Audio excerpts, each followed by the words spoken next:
Dobrá nálada, čerstvý vzduch a skvelé vínko. Aj takto môže vypadať príjemne strávená sobota. Počas našej návštevy vínej cesty na byte sme sa nechali unášať vôňou a chuťou rôznych vín. Zapojili sme sa do fascinujúcich rozhovorov s miestnymi vinármi. S úsmevom na perách nám otvorili svoje srdcia a podelili sa o svoje príbehy a bohaté skúsenosti. Aktívne sme skúmali, ktoré vína sú ich osobnými favoritmi a tiež, aké vína obľubujú ich zákazníci. Obľúbenejšie je každé jedno, záleží od toho, na akú príležitosť človek hľadá. Napríklad kabinetné vína, ktoré tu mám, sú ideálne na horúčavy, na také letné dni, pretože sú láhučké, maloalkoholické, osviežujúce. A potom červené vína. Z tých obľúbených mám pre mňa Svätovavrinecké a Dunaj. Najobľúbenejšie víno Sauvignon Blanc. Za mňa Ruland šedý. Zákazníci väčšinou chodia na ten Hibernál a na ten Riesling, ale chutná, keď sú zákazníci starí, tak ti berú aj Rieslingy, aj Rulandy. Obľúbených, ja to nemám až tak tabulkovo, že čo je najobľúbenejšia. Povedal by som teraz, máme tu Hibernál ako novú odrodu. Dá sa povedať, že mali sme prvú odrodu takú panenskú a tam ma svojím spôsobom očarila. Najviac ide asi Riesling Vlašský, ktorý má striebornú medailu, takisto rulandské biele.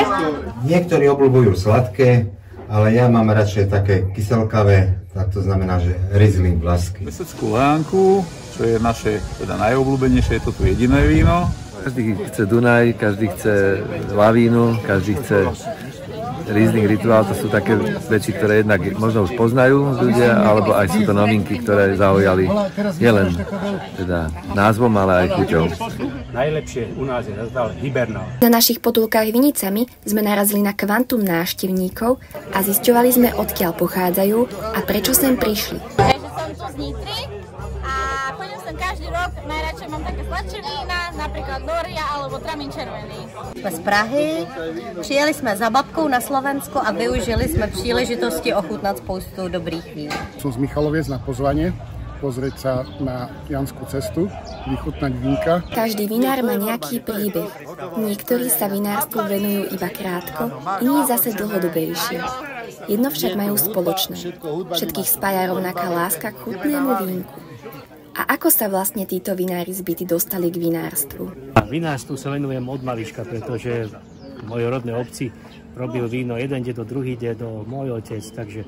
Ale túto Krškanok od roku 2006-2007. Venujem sa tomu 7 rokov. Vinárstvo sa venujem od malička. Začalo ma to baviť, takže sa venujem tomu naplno. Starí rodiči mali vinohrad. No, ja som tento vinohrad zdedil po otcovi a mám 67 rokov a od takých 15 rokov sa tomu venujem. Ten ženy sa tomu venujem 7 rokov a taká vzdialená príprava možno plus 10 rokov, takže nejakých 17 rokov. Chcem byť takým priekopníkom, také myšlienky, že návrat k koreňom, návrat k prírode, návrat takým prírodným veciam, ako je napríklad pestovanie viniča a vyrábanie vína.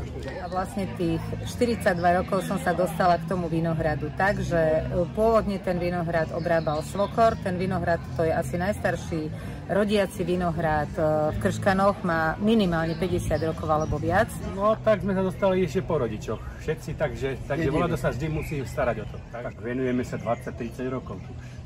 No aj viac, málo hovoríš. Tak to už si nepamätáme, je to veľa 32, rokov. ja to viem. Otec kúpil prvý vinohrad v 54. a ja som sa narodil v 55. Tak si môžete urobiť obraz. Vinárstvo založil môj otec, čiže prededení. A ako dlho sa tomu venujem prakticky od nejakého 80. roku. Ja osobne sa venujem vinohradu 18. rok, ale je to po dedovi, takže spoločne s otcom sa venujeme už 45 rokov. Sa tomu 92. roku, keď umrel dedo môj, tak na Zobori som zdedil vinohrad a som zo Zobora teraz prešiel do Krškanu. Víno, tajomná zmes histórie, prírody a umenia. Víno bolo odjakživa symbolom potešenia a spoločnosti. Keď sa pozrieme na súčasný trh vín, je fascinujúce, aké rôznorodé a štýlové možnosti nám dnešní vinári ponúkajú. Ponúkame biele sušie vína, máme nové frizante, čo sú šumivé vína, aj biele, aj ružové, a z červeného máme momentálne Alibernet. Máme rulanské biele, Sauvignon, Iršaj, Svätý Vavrinec, zo Zobora sem mám donesený otelák a ešte máme v ponuke aj Rieslingy, rínske vlasky. Tento pohár to ešte svokor, v podstate, ale to som už aj ja s ním robil toto víno, tak v 2011 získal šampióna bielých vín. V tomto vinohrade je Miller, Veltlín, Riesling z bielých vín a Svetovavrinecké Alibernet.